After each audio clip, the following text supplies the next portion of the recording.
Hola a todos, bienvenidas y bienvenidos a MedVet Emergencias, un video podcast de la Escuela de Medicina Veterinaria de la Pontificia Universidad Católica de Chile. Mi nombre es Alonso Seller, soy médico veterinario y conductor de este espacio, que en esta temporada Internados 2025 estamos con las y los estudiantes de la rotación de internados de emergencias y cuidados intensivos de la rotación de pequeños animales. Hoy día estamos muy contentos porque este es el último capítulo, el capítulo final de la temporada 2025 de internados. Han sido 18 capítulos en que los estudiantes han tratado distintos temas de la medicina de urgencias como un aporte en general a la formación de estudiantes y también a los médicos y médicas de urgencia. Así que estamos muy contentos de esta temporada y, por supuesto, en enero comenzamos con la segunda temporada, que va a tener más capítulos y nuevos temas. Y va a tener una cantidad mayor de capítulos también que esta temporada, pero terminamos hoy con 18 capítulos de MedVet Emergencias.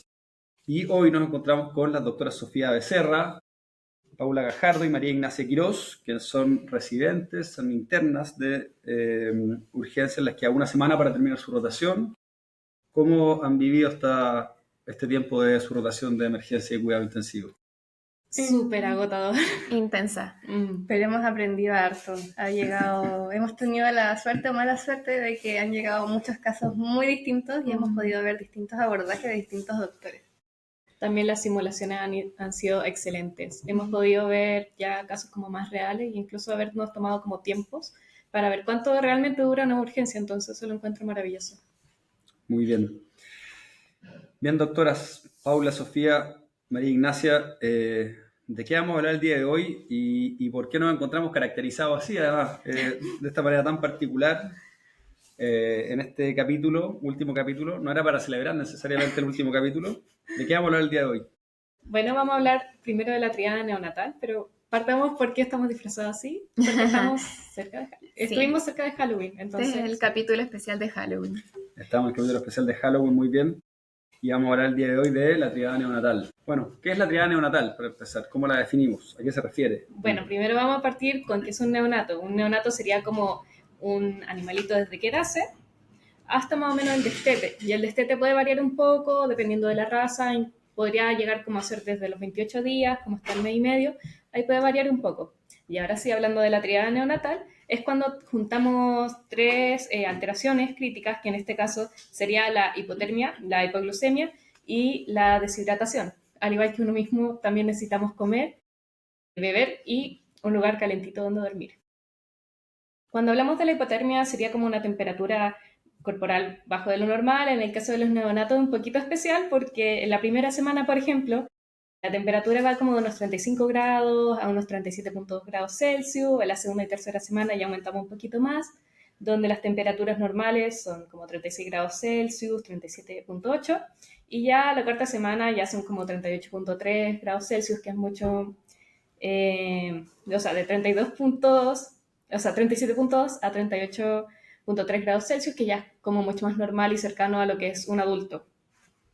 Luego tenemos la glicemia, que es la hipoglucemia, bajo lo normal, pero aquí hay una discusión, ya que algunos dicen que hipoglucemia se podría considerar desde los 70, menos de 70 miligramos por decilitro, y hay algunos otros textos que dicen que, por ejemplo, en perro una normoglicemia es de 90 a 200 miligramos decilitro, y en gatos podría ser de 75 a 154 miligramos decilitro. En este caso, para este podcast vamos a considerar los 70 miligramos partido en decilitro como una hipoglucemia. Y la hipovolemia o deshidratación sería ya el déficit de líquidos y electrolitos. Cada una por sí sola es peligrosa, pero cuando tenemos estas tres juntas ya es muy, muy peligroso. Y es que además estas van súper relacionadas, o sea, podríamos empezar con una hipotermia, que después se va a derivar que nuestro animal puede perder, por ejemplo, el reflejo de succión, no va a consumir leche y por lo tanto va a llegar, por ejemplo, a hipoglucemia y a la deshidratación. Entonces estas van súper, súper ligadas a las tres. ¿Cuáles son las principales causas por las cuales un neonato, y tal vez tiene mayor incidencia, o mayor probabilidad de un neonato de que manifieste esta triada neonatal? ¿Cuáles son las causas principales que podemos identificar? El por qué es probable que este animal, por ejemplo, pueda tener esa triada. Hay varias causas por las que un neonato puede entrar en esta triada neonatal. Bueno, vamos a partir por las más comunes, que en realidad son las causas ambientales. Básicamente que esté en un ambiente que sea muy frío o muy húmedo. También tenemos causas maternas, por ejemplo la hipogalactia o agalactia, que es que la madre produzca poca leche o no produzca leche, que haya un rechazo o falta de instinto materno. En este caso vamos a tener una pérdida mayor de calor, una ausencia de estímulo para orinar y defecar, falla en la ingesta de calostro, que recordemos que el calostro es tanto un aporte de glucosa como de hidratación y de calor. Y por último tenemos las causas patológicas. Puede ser por asfixia perinatal o por que el neonato venga de un parto distóxico. Sabemos que cuando los neonatos nacen por un parto distóxico van a haber pasado por una hipoxia importante y esto provoca depresión neurológica. Entonces vamos a tener disminuidos tanto los reflejos de succión como de termorregulación. También puede deberse a infecciones tempranas, a diarreas que nos van a provocar pérdidas muy rápidas y deshidratación severa, y también a malformaciones congénitas, ya sea paladar hendido, atresia anal, etcétera, cualquier alteración que nos pueda impedir que el neonato esté lactando o mantenga su homeostasis. Y todas estas causas se nos van a juntar con factores fisiológicos del neonato, ya sea su incapacidad para regular la temperatura corporal, por esto es que tienen tendencia a la hipotermia, porque tienen una escasa producción de tejido graso, tienen una superficie corporal extensa y tienen una piel que es muy permeable. Los caninos también recordemos que no pueden temblar hasta el día 6 de vida y no pueden desarrollar fiebre tampoco hasta la tercera o cuarta semana de vida. También tienen escasas reservas de glucógeno y su gluconeogénesis hepática es muy limitada. Entonces eso también nos va a predisponer a una hipoglicemia. Y también, no menos importante, tienen una función renal inmadura. Entonces esto nos da una menor capacidad de concentración urinaria y por lo tanto una mayor pérdida de agua y electrolitos que nos puede llevar rápidamente a una deshidratación. Bien, como ustedes bien dijeron, hay bastantes tipos de causas, ¿cierto?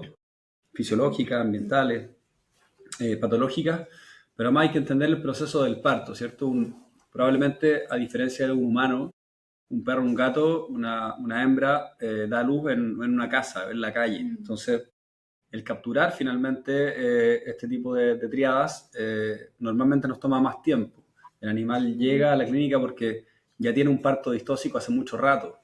Distinto es probablemente una mujer que normalmente la gran mayoría de la población da a luz en un hospital o en una clínica, en una maternidad, y por lo tanto la asistencia es inmediata. En cambio, muchas veces, por ejemplo, una gata puede dar a luz 3, 4 gatitos y el quinto está distóxico y recién llegan a la clínica y claro, ha pasado mucho tiempo, los partos son muy laboriosos, muchas veces son muy largos como son camadas grandes y efectivamente los últimos cachorros muchas veces llegan muy hipóxicos o con partos muy laboriosos que además empiezan a generar opioides endógenos y por lo tanto son animales que vienen muy deprimidos y por eso que la probabilidad de generar triada neonatal también aumenta respecto al humano porque los tiempos de parto son largos, los procesos son laboriosos, la posibilidad de que llegue a la clínica es bastante tardía, entonces es bastante desfavorable, ¿cierto?, esa condición.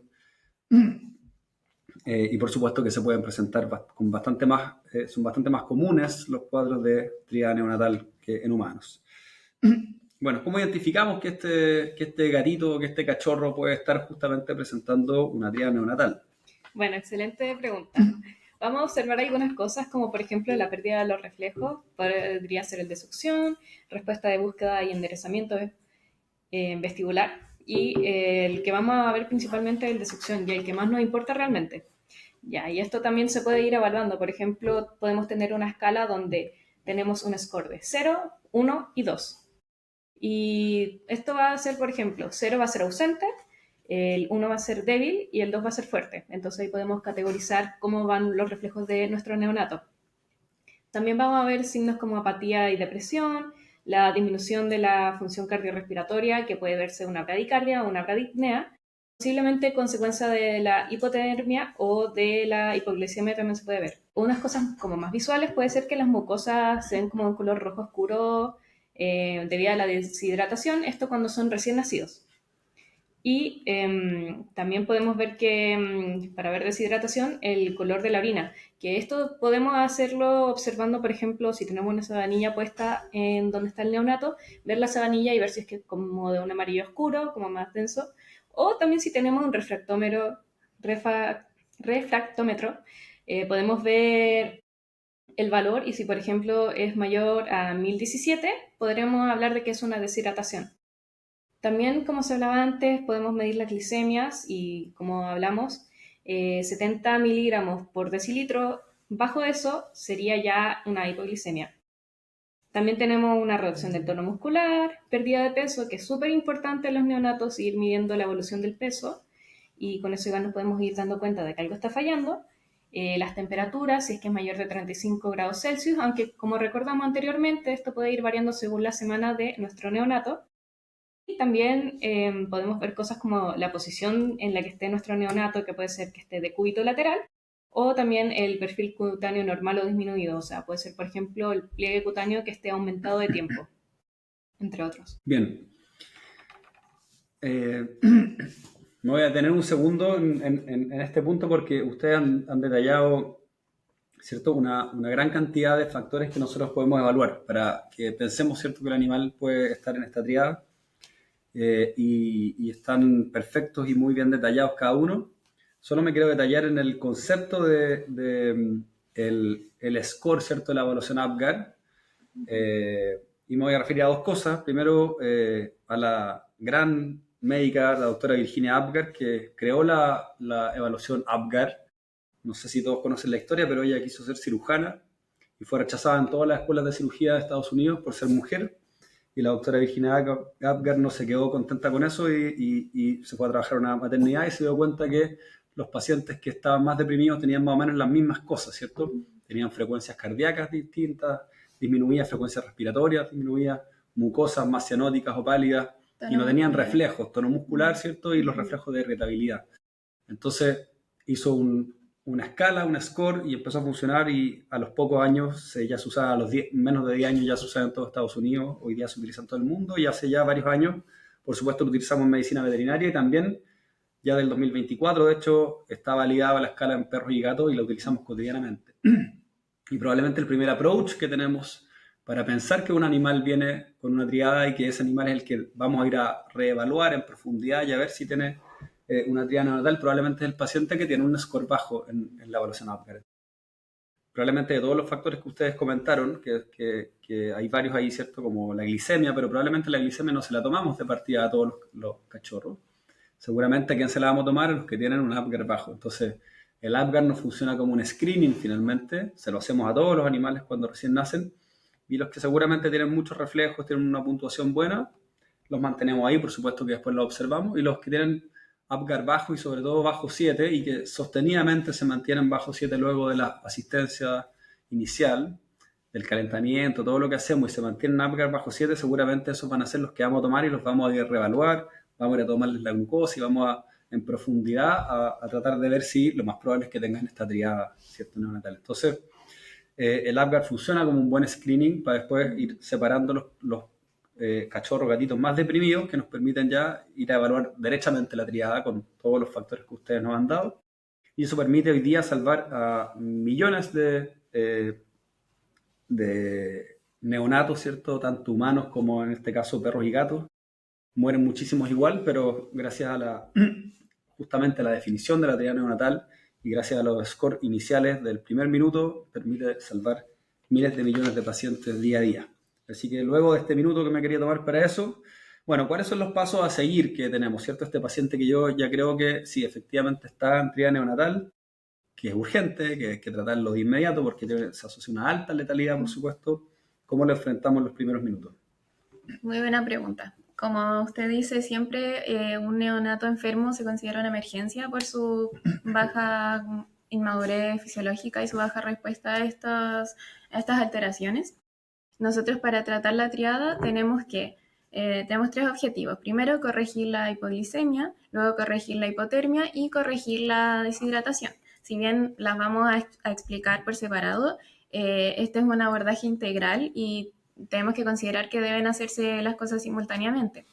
Entonces, partiendo por la corrección de la hipoglicemia, supongamos que no nos encontramos en el hospital, estamos, no sé, en el hogar, podemos administrar una gota de miel o agua con azúcar sublingual.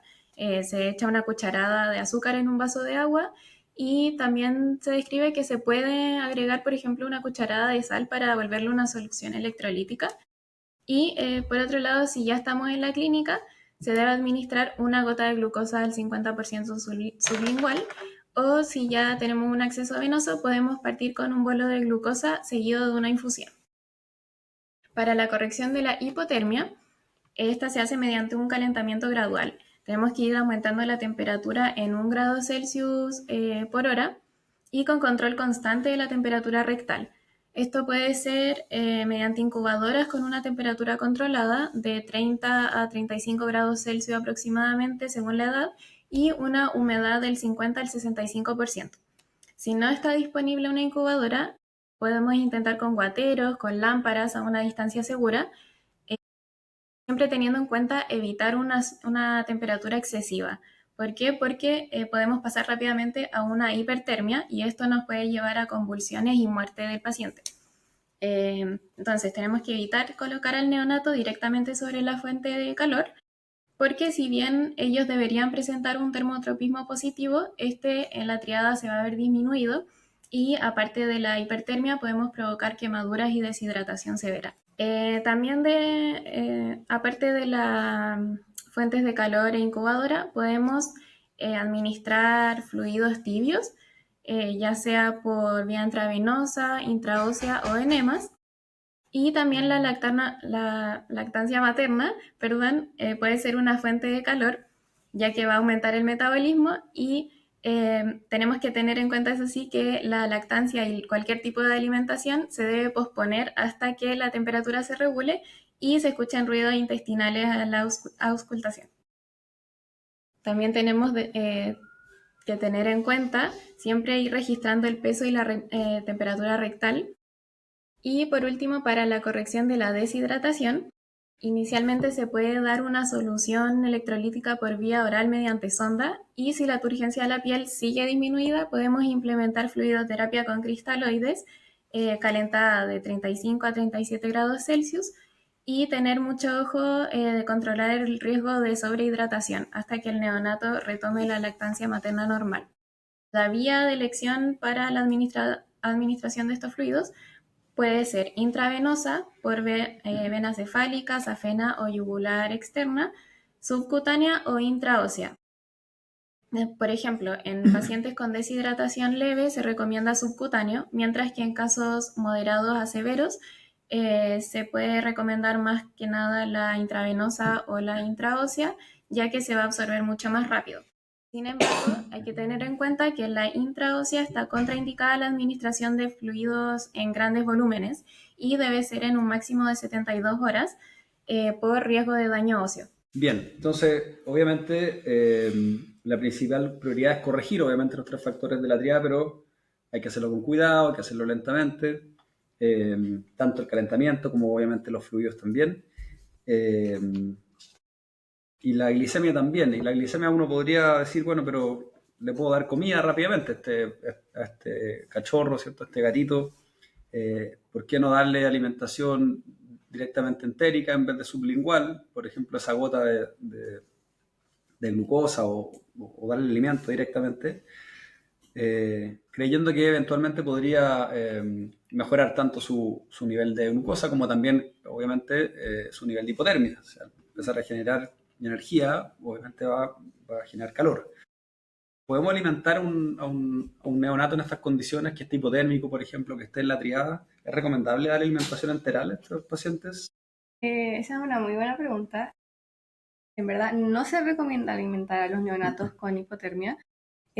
¿Por qué? Porque tienen una serie de alteraciones fisiológicas que hacen desaconsejable alimentarlos. En primer lugar, la hipotermia va a provocar que se deprima su sistema nervioso central. ¿Eso qué va a generar? Que también pierdan o disminuyan su reflejo de succión. Al disminuir este reflejo de succión, encontrarse letárgicos, con pobre tono muscular, no pueden coordinar adecuadamente lo que es succión y deglución. Entonces, ¿a qué nos predispone eso? a que puedan generar neumonía por aspiración de la leche. Eso en primer lugar. En segundo lugar, cuando están hipotérmicos, se observa una reducción del peristaltismo gastrointestinal o ilio, y esto nos va a llevar a una éstasis luminal. Esta éstasis de la leche, donde la leche se queda quieta, por así decirlo en palabras simples, va a generar que las bacterias que están ahí puedan tener mayor tiempo para proliferar y entrar en contacto prolongado con toda la mucosa intestinal. Y como consecuencia de este estancamiento es que se va a producir una translocación bacteriana y va a llegar al torrente sanguíneo, que va a generar esta translocación bacteriana que el neonato se vuelva séptico. Y esto también es como por todos los lados algo muy malo porque el neonato ya viene con una inmunosupresión importante, lo cual lo deja aún más predispuesto a la sepsis. Y como decíamos antes, como no tiene la capacidad de succionar ni de digerir la leche, su inmunidad pasiva va a ser menor porque no van a poder consumir bien el calostro. Bien. Entonces, en resumen, cuando un animal está hipotérmico, un cachorro está hipotérmico, tiene demasiados factores por los cuales es contraindicada su alimentación hasta que no este animal ya haya salido la triada, ya está normotérmico, probablemente ya está, lo más probable es que, como bien ustedes dicen, el éxtasis gástrico entérico va a ser gigantesco, va a aumentar la presión, va a generar dolor, va a disminuir probablemente precarga, va a disminuir la hemodinamia, va a quedar séptico seguramente. Entonces la verdad que tiene demasiadas contraindicaciones y hasta que este animal no esté normotérmico no recomendamos esa alimentación enteral. Los neonatos evidentemente no son adultos, no tienen la fisiología de adultos y por lo tanto seguramente hay que tener muchas más precauciones en su manejo y su tratamiento y debemos establecer algunos límites, ¿cierto? ¿Qué es lo que no debemos hacer nunca, por ejemplo, si pudiéramos decir tips de lo que no debemos hacer cuando reanimamos a un neonato, a un gatito, un cachorro en estas condiciones, en las condiciones, por ejemplo, de la triada neonatal? Bueno, recopilando un poco de lo que dijimos las tres. Primero, partir de que recordar de que no tienen que alimentarlo oralmente ni por sonda cuando esté hipotérmico. Primero, por el tema de que, si bien podemos decir, me saco el problema del reflejo de succión y de oclusión con la sonda, de igual manera va a haber éstasis, porque no tiene movimiento a nivel intestinal. Segundo, no debemos calentar rápidamente al neonato. Recordemos que debe ser un ascenso gradual de temperatura y tenemos que evitar que sea contacto directo. Primera causa para no generar una hipertermia, que es lo que primero nos va a matar al neonato, pero segundo porque también puede generarnos quemaduras a nivel de la piel. Tenemos que evitar ventilar al neonato como excesivamente, no soplarle la nariz o la boca como boca a boca. Y tampoco calentarlo sin proporcionar antes la fuente de glucosa que mencionó mi compañera. Porque como dijo ella, se tienen que ir arreglando los 3 puntos de la triada al mismo tiempo. Tampoco tenemos que manipular excesivamente o bruscamente al neonato. No hay que agitarlo, no hay que sacudirlo, no hay que pegarle, nada. Y idealmente llevar apenas se pueda al veterinario, si es que no están en un centro veterinario, ya que ellos pueden tener mejores implementos como incubadora, ellos pueden tener todos los medidores ahí para poder brindar la mejor atención al neonato. Entonces, si es que no están en el veterinario en ese momento, tratar de estabilizarlo con los tips que dio mi compañera y tratar de llevarlo a un centro asistencial lo antes posible. Bien. Como parte de este capítulo y este podcast también es la prevención, si pudiéramos decir algún tips, cómo prevenir, o más que cómo prevenir, ¿cierto? ¿Qué le recomendarían a un tutor, una tutora que a lo mejor tiene un perro, una perra, una gata preñada que le quedan pocos días, por ejemplo, para parir, por ejemplo? Tal vez qué le pudiéramos recomendar para evitar, por ejemplo, la triada neonatal, ¿cierto? Pensando a lo mejor que, no sé, esa madre ya tuvo parto distóxico anterior, a lo mejor si tiene una raza, que su canal de parto probablemente si lo comparamos con el diámetro interparietal, a lo mejor no van a salir sus cachorros, ¿cierto? ¿Podríamos dar algunas recomendaciones para tutores para evitar partos largos, partos distóxicos, que seguramente van a ser gran parte de la fuente de los animales que vienen en triada neonatal? Yo creo que quizás se podría hacer primero una visita previa al veterinario si sabemos que está preñado, porque podría quizás hacerse contar más o menos cuántos cachorros o gatitos hay y con esto más o menos tener en cuenta que tienen que salir esta cantidad de gatitos y si por ejemplo vemos que falta alguno ya estar pendiente de llevarlo al veterinario en cuanto se pueda y también para saber si es que hay demasiados, como comentaba anteriormente, estar preparados de que quizás los últimos vengan con problemas y bueno, eso podría ser como por mi parte. Yo lo mismo que dice mi compañera, recomendaría siempre asesorarse con un médico veterinario y claro, si ya tiene algún antecedente de parto distóxico o algún tipo de problema, quizá evaluar también con su médico veterinario una cesárea para evitarse todos estos problemas. Yo quería agregar igual, como recordar que siempre que se hacen ecografías, no siempre van a dar el número exacto de cachorros. Puede que en la ecografía veamos 6 y nazcan 4, así como puede que veamos 6 y nazcan 7. Entonces, como dejar eso muy claro también, que es muy importante como para armarse el panorama. Y más que nada, lo que vemos y lo que más se repite es en los perros como los bulldog francés, tienden a tener el canal de parto mucho más estrecho y la pelvis más estrecha, entonces esas razas predisponen también a distosia, además de que por el tema de que son braquicéfalos, la mayoría también se cansa mucho más rápido de las hembras, lo cual lleva a que también sea un parto más lento. En esos perros más que nada un mayor énfasis al momento del parto, tener un buen monitoreo con el veterinario, y tener el ambiente lo más preparado posible. Por ejemplo, tener, no sé, una manta, tener una cama, tener un lugar donde la mascota esté alejada de otros perros, por ejemplo, si vive con otros perros, porque recordemos que igual es un proceso estresante. Tener un lugar listo y preparado, obviamente sin tanta humedad, y claro, tener todas estas cosas como a la mano, por ejemplo, glucosa, tomar el tiempo desde que inicia el nacimiento del primer cachorro, identificar cuál fue el primer cachorro que nació, cuál fue el último y ver que estén moviéndose, que estén con reflejo, porque eso debería ser, si el cachorro está quieto y no se está moviendo, ya es un indicador de que algo está pasando y eso debería llamarme la atención casi inmediatamente. Y último tip, que no le había dicho, siempre manipular a los neonatos con guantes. Perfecto. Muy importante. Muy bien, entonces como bien ustedes dicen, los controles maternales son fundamentales. Idealmente cada tutor que tenga un animal que esté preñada, ¿cierto? Debería saber la fecha probable de parto. Si no la sabe con certeza, bueno, por método imagenológico se puede estimar, ¿cierto? Debería saber si el diámetro interparietal permite el nacimiento por el canal de parto. Debería saber el número de cachorros. Si bien la ecografía no necesariamente nos da ese indicador, la radiografía podría indicarlo. Si tenemos una camada muy grande, uno puede creer que van a haber problemas, puede haber una inercia uterina, por ejemplo, o si en una camada muy pequeña, normalmente se da con animales muy grandes que no salen por el canal de parto, entonces todas esas cosas deberían estar, ojalá previamente acordadas. Y como bien ustedes dicen, a lo mejor planificar una cesárea con anterioridad, ¿cierto? Tener ambientes preparados, una madre felina puede retrasar hasta más de 24 horas, ¿cierto? El parto.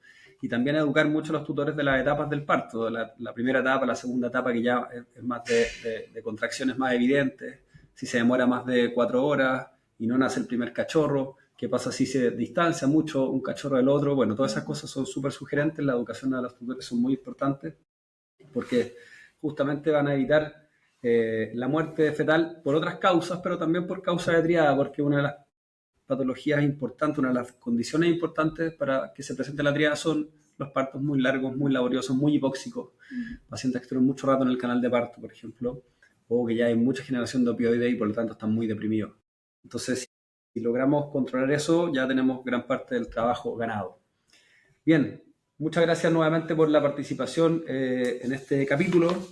Vuelvo a reiterarles el último capítulo de la temporada, así que estamos muy contentos de haber terminado estos 18 episodios. Sofía Becerra, Paula Gajardo, María Ignacia Quirós, muchas gracias por estar aquí hoy día y les deseo el mejor fin de sus internados, tanto de esta rotación como la rotación que les queda y que puedan estar tituladas en un mes y medio más, me imagino por ahí, como médicas veterinarias y puedan sumarse laboralmente como colegas de muy buena manera. MedVet Emergencias es un video podcast de la Escuela de Medicina Veterinaria de la Pontificia Universidad Católica de Chile. Y con este capítulo ponemos fin a la temporada de internados 2025 con las estudiantes de la rotación de emergencias y cuidados intensivos. Chao, chao, nos vemos.